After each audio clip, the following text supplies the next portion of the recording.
এই যে ভূতদিম্মা যেমন AM PM যে কোনো সময় আসতে পারে, তেমনি ওই 3 বুড়ো ভূত ধর 7 সকাল ভর দুপুর বা মাঝরাত্রির যে কোনো সময় এসে উপস্থিত হতে পারে। ভূতের সঙ্গে রাতের কোনো সম্পর্ক নেই, বুঝতে পেরেছিস? চুনি চুনি চল আমরা বেরোই। হ্যাঁ দাদা চলো। চ। কেস করেছে, ওরা 3 জন বাড়ি থেকে চলে যাওয়া মানে তো আমি বাড়িতে একা রয়ে যাব।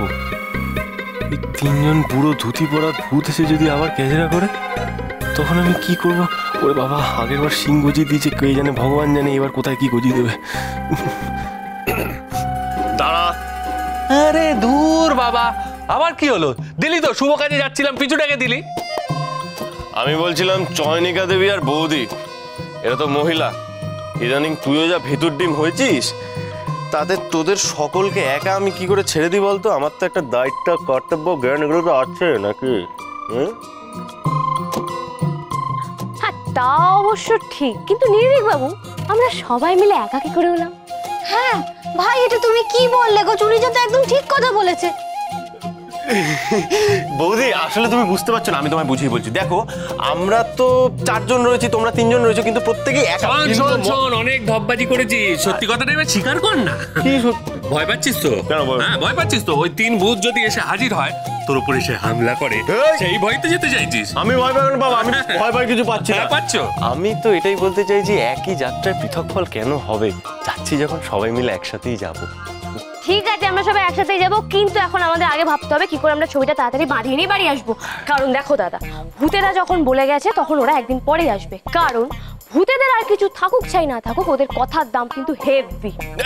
এইটা যেটা বলেছেন এটা মারাত্মক কথা বলেছেন। তাহলে ওই আমাদের আছে না পদ্মলোচন কাকু, গেলে না না না, পদ্মলোচনের দোকানে যাওয়া যাবে না, কারণ পদ্মলোচন এই বাড়ির প্রত্যেক সদস্যকে চেনে, কিন্তু পান্নালতা বসুকে চেনে না। হ্যাঁ ও চুনিজা, তোমার দাদা কিন্তু এটা একদম ঠিক কথা বলেছে। ও যদি ভূতদিম্মার নাম শুনে যদি দিয়ে যায়। अरे दीदी जा टेंशन लेने का नहीं, टेंशन देने का है। ও যাতে না পালায় তার দায়িত্ব আমার। এখন চলো। শোনো না, চুনিজা কিন্তু এটা একদম ঠিক কথা বলেছে। চুনিজা যখন দায়িত্ব নিচ্ছে সব দায়িত্ব ও নেবে। চলো আমরা যাই। হ্যাঁ চলো চলো চলো। এটা তুমি ঠিক কথা বলেছো। কি গো? এই যে সবাই মিলে চলো, আমরা চলেছি ওই মা ভই মা ভই মা ভই। পদ্ম, ওই পদ্ম। কি পদ্মদা, কাজকর্ম কেমন চলছে? সব ঠিকঠাক তো? উত্তরই দিচ্ছে না তো। আয় পদ্ম, ঠক ঠক করো। আরে আয় পদ্ম, আয় আয় পদ্ম। আরে নীরু ভাই, কমলদা, মধুজা বৌদি, কি ব্যাপার ভাই? গরিবের দোকানে একেবারে সদল বলে। আচ্ছা তুমি চুনি বৌদিকে একদম ভুলেই গেছো। হ্যাঁ ভালো আছি। কানে গুজে আছে, ভুলভাল শুনছে। ও আরে ও, আমি বললাম চোখের মতো কানটা বুঝে গেল। ওটাও যাবে দুজন। কি বলতো পদ্মদা, এই না এর মধ্যে না দুটো ছবি আছে, তোমাকে একটু প্রিন্ট করে দিতে হবে। কিরকম কি খরচা পড়বে একটু বলে দাও তো। কার ছবি? আহা, কার ছবি সেটা তুমি জেনে কি করবে শুনি? হ্যাঁ আমাদের কাজ হলো তোমাকে ছবি দেওয়া, আর তোমার কাজ হলো সেগুলো বাঁধিয়ে দেওয়া। হ্যাঁ, কার ছবি জেনে তারপর তুমি দাম ডিসাইড করবে? কেন প্রশ্ন করলে কি হবে? প্রশ্ন করলে কি হবে আমরা বুঝিয়ে দেবো তাহলে। কোনো কিন্তু না করে প্রশ্ন কম কাজ বেশি, আমরা বুঝিয়ে দিই। বোঝাই? কম কম কম বুঝি দাও। কম কম কম কম কম কম। আরে এটা কি হলো? যা গোটা বিশ্ব আউট অফ ফোকাস। ও চুরি বৌদি, ও কমলদা, ও ও নে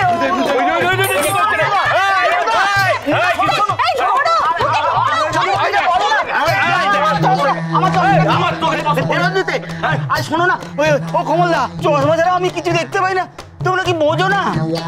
বাপরে, সত্যি চশমা ছাড়া কিছু দেখা যাবে না। বুঝি বলেই তো বউয়ের মুখে মুখে এত তর্ক করি না। তুমি কি এটা বোঝো না বউদের মুখে মুখে এত তর্ক করতে নেই? কি ও নিরুদা, কমলদা, কমলদাও বউয়ের মুখের ওপর কোনো কথা বলে না। কি মধুর, তাই তো? তো কি হবে? ওরে বাবা রে, ও মারে, কি হলো? মা বাবাকে রেখে কোনো লাভ নেই, চশমা আপাতত চুনি বৌদির হাতে, এখন তোমার মুখে। পরিষ্কার। ফোকাস ছটা আঙুল। এই ছটা এই ছটা এই চুনি বৌদি তুমি চিন্তা করো না আমি না এক্ষুনি তোমার কাজ শুরু করে দিচ্ছি আজ বিকেলেই পেয়ে যাবে হ্যাঁ ঠিক বিকেলের মধ্যে যেন কাজ হয়ে যায়। তারপর ঘুরে এসে যদি দেখেছি বাক্যের শেষে কোনো প্রশ্নবোধক চিহ্ন বসেছে তাহলে কি হবে? না তা হবে না মাথা খারাপ নাকি প্রশ্নবোধক কেন দাড়ি কমা সেমিকোলন কোনো চিহ্নই থাকবে না খাও চশমা দিব্যি। চশমা দিব্যি ভেরি গুড।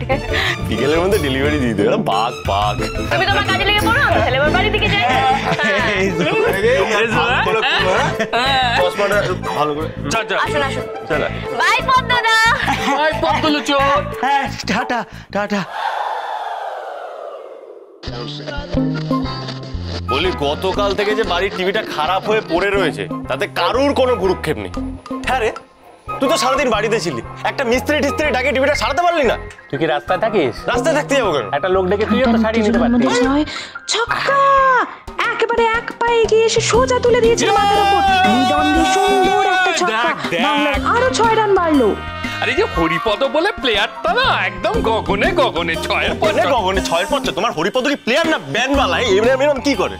মুম্বাইয়ের সাথে খেলুক তো ধোপে টিকবে না, চেন্নাইয়ের সাথে খেলুক তো পুরো ফ্ল্যাট হয়ে যাবে। আরে তুই কি ঘরশত্রু বিভীষণ নাকি?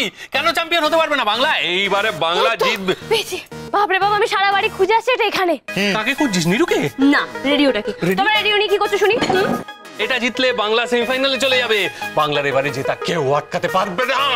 তুমি বুঝতে পারছো না দাদা, তোমার খেলা দেখলে চলবে না। তোমার টিভি কেন ছাড়াওনি? আমার আজকে রেডিও শুনতে হবে, কারণ রেডিওতে একটা ভূতেদের নিয়ে ইম্পর্টেন্ট প্রোগ্রাম আছে। দেখো দাদা, বুদ্ধিমা তো মুখ খোলাপ চাইছে না।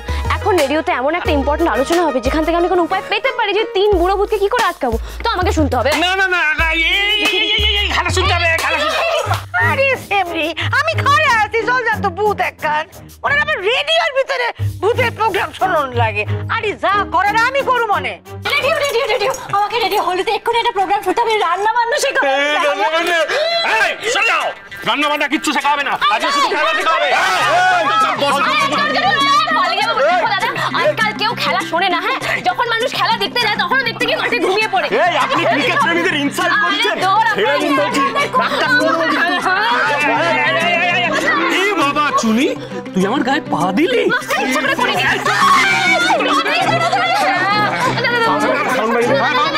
আরে গাল আরে তোরা লাঠালাঠি করে মর। আমি একটু খবর শুনি। সূত্র অনুযায়ী জানা যাচ্ছে কোষাগার থেকে 10 কোটি টাকার হিরে চুরি করে নিয়ে পালিয়েছে এক দুষ্কৃতী। পুলিশ সেই দুষ্কৃতীর পরিচয় জানতে পেরেছে। জানা গেছে প্রখ্যাত দুষ্কৃতী নাগা পিল্লাই এই চুরির সঙ্গে জড়িত। কোনো মানে রইল না। কিসে? আরে আমাদের আলমারি লকার এইসবের কোনো মানেই রইল না যদি কোষাগার থেকে হিরে চুরি হয়ে যেতে পারে। না আমি না একটা জিনিস কিছুতেই বুঝতে পারছি না, এটা তো ডাকাতি। তাহলে খবরের চ্যানেল ওটাকে চুরি কেন বলছে? ডাকাতি বলছে না কেন? আজকালকার দিনে খবরের চ্যানেল না হয়েছে যা মুখে আছে তাই বলতে। আরে না রে বাবা, ও চোরই, ও হচ্ছে হিরে চোর, জুয়েল থিফ। আরে না ডাকা চোর ডাকাত কিছু নয়, ও হচ্ছে ডন। নাগা পিল্লাই মস্ত বড় ডন। তুমি এত কথা কি করে জানলে? ও তো আমাকে দাদা বলে ডাকতো। হ্যাঁ শুধু দাদা নয় বর্দা বলে ডাকতো। বাবা কি বলছো? তাহলে তো তোমার নামে পুরো পাড়া কাঁপতো। হ্যাঁ ঠক ঠক ঠক ঠক করে কাঁপতো। কত সাল নাগাদ মনে আছে? সে তোরা তখন নিতান্ত ছোট ছিল। নিতান্ত ছোট। তো সেই নাগা পিল্লাই একদিন এক মিনিট চয়নিকা দেবী, এখান থেকে কেটে পড়তে হবে, না হলে কিন্তু পাটাকার মতো আমাকে আমার প্রচন্ড খিদে পেয়েছে, আমি না বেশিক্ষণ খিদে চেপে রাখতে পারি না, তাহলে আমার অ্যাক্সিডেন্ট হয়ে যাবে। নাগা পিল্লাই আপনারা শাখা পলা কমল এই নাগা পিল্লাই দেখেছো তুমি তারকনাথকে খাওয়াতে ভুলে গেছো। চলো মধু চলো। আমি তো খাইয়ে এলাম।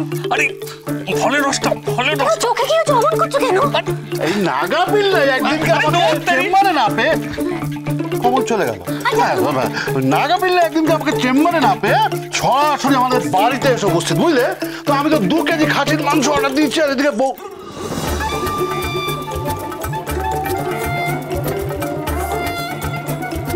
সবাই চলে গেল কেন?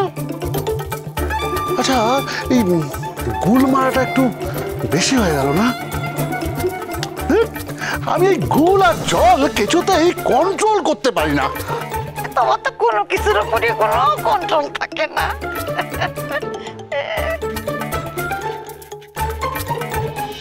চুনি পান্না